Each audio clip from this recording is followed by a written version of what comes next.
Oi, gente, tudo bom? Estamos aqui continuando os nossos estudos em Neemias e hoje nós vamos fazer o último estudo do capítulo 12. Então isso significa que a partir de semana que vem nós vamos começar o último capítulo de Neemias aí já na reta final.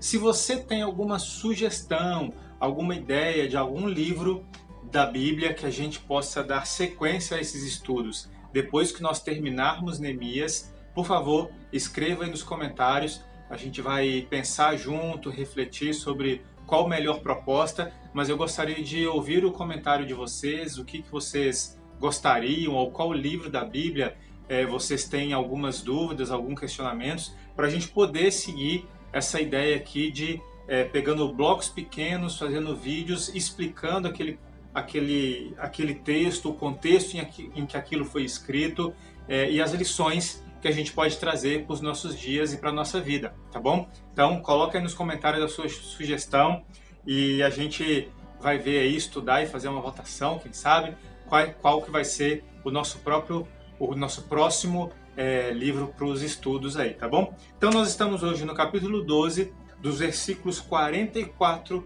até o versículo 47. E continua aí essa descrição da reconstrução, da organização que Neemias fez, depois de reconstruir os muros, reorganizar as pessoas, povoar a cidade e aqui buscar a Deus, e tudo isso está acontecendo. E aqui nós vamos ver a continuação das descrições de o que aconteceu, de como que o povo lidou com toda essa situação. E aqui nesse bloco está falando especificamente sobre as ofertas e sobre os levitas, os sacerdotes que foram colocados para cuidar desse aspecto aí, dessa parte específica do recolhimento das ofertas que eram usadas para a manutenção do templo e para cuidar dos sacerdotes. Se você lembrar bem, se você já estudou um pouquinho da Bíblia, a história de Israel, quando Deus separa as 12 tribos, Deus separa uma tribo, a tribo de Levi, e é por isso que depois eles vão se chamar levitas, porque vem do nome Levi. E essa tribo, ela não tem terra, ela não ganha um espaço de terra. O objetivo, a tarefa dessa família é servir a Deus como sacerdotes. E aí, como se eles não têm terra, como que eles vão viver? Do que eles vão viver? Então Deus instituiu esse plano de que cada uma das outras tribos daria os seus dízimos e as suas ofertas. Isso seria para manter o templo e manter a família daqueles que trabalham para o templo e para o serviço das reuniões, das cerimônias que aconteciam e do cuidado do templo. Então essa foi a forma que Deus instituiu para o cuidado dessa família de sacerdotes. E se a gente pensar bem até os dias de hoje, faz muito sentido as ordenanças de Deus do continuar contribuindo. Por quê? Porque existem pessoas que se sentem vocacionadas a servir ao reino de forma integral, seja como missionário, seja como um pastor local, seja como um obreiro. Algumas igrejas têm músicos, como a gente vai ver aqui, em tempo integral na igreja, para ensaiar, para ensinar, para cuidar de todo o sistema ali da igreja, e nada mais justo que essas pessoas possam receber algo pelo seu trabalho e se dedicarem integralmente. Gente, eu fiz faculdade em São Paulo, eu participei de estudos e grupos de estudos na minha área, dentro da Unicamp.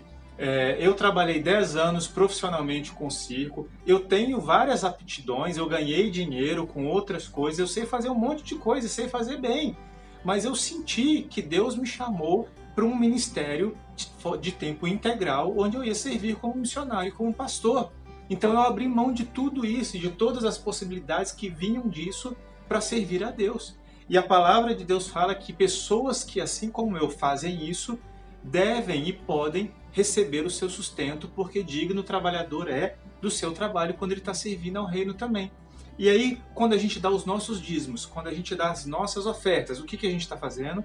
A gente está possibilitando que o reino de Deus, que a casa de Deus, a igreja, a instituição, que as missões, que tudo isso continue a acontecer. E é isso que a gente vai ver aqui. Fecha o parênteses, de introdução aqui. Então o povo tinha feito uma aliança com Deus, prometendo sustentar o ministério do templo, que está em Neemias capítulo 10, a partir do versículo 32. A gente já viu isso. O povo fez essa aliança com Deus. Então, e aí alguns desses levitas da família e dos sacerdotes foram escolhidos para serem aqueles que iam supervisionar essa coleta das ofertas, dos mantimentos, dos produtos. Eles iam passando ali nas cidades, nas vilas próximas e fazendo esse recolhimento. E é interessante que o povo ficava feliz ao ver esses homens trabalhando, porque não era só a questão de passar recolhendo ali, não era só um correio, vamos dizer assim, um funcionário colhendo os impostos ou colhendo as ofertas. Não, não era isso. Eles eram sacerdotes, então eles passavam abençoando o povo, trazendo uma palavra, e aí faziam um recolhimento. Eles serviam a Deus através desse ministério que foi designado a eles. E o povo via isso,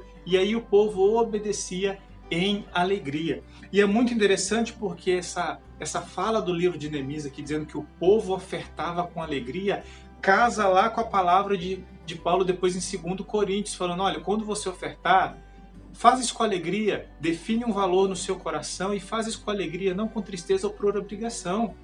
Né? E a gente vê o povo fazendo justamente isso aqui. É um sacrifício? É. Mas é um sacrifício que você entende, sabe para que você está fazendo. Então isso te deixa alegre. Né? Então, oferte, dizime com alegria, com prazer, porque você está servindo uma causa ao povo de Deus. O líder e missionário Hudson Taylor costumava dizer, quando o trabalho de Deus é feito do jeito de Deus e para a glória de Deus, nunca faltará o sustento de Deus. Eu sei que para muitas pessoas é difícil entender a realidade de alguém que vive como eu ou como tantos missionários pelo mundo. Poxa, você vai abrir mão de tudo. Você vai para um lugar que você mal conhece e você não tem um salário fixo, você não sabe quanto você vai receber de verdade no final do mês. Não, a gente não sabe. Mas a gente confia que a obra é de Deus, que o que a gente está fazendo é para Deus e que é para a glória de Deus. Então, que não vai faltar o sustento e que Deus vai usar aquelas pessoas e que Ele vai tocar no coração e as igrejas como instrumentos para manterem nós, eu e minha esposa, eu e a Silvana aqui como missionários, como todos os missionários que estão espalhados ao redor na face da terra e como todas as igrejas que também vivem debaixo dessa ideia aqui de ser sustentados e confiar integralmente em Deus. Então, antes de levar, aí aqui é uma dica e aqui é um chamado super importante para essa palavra.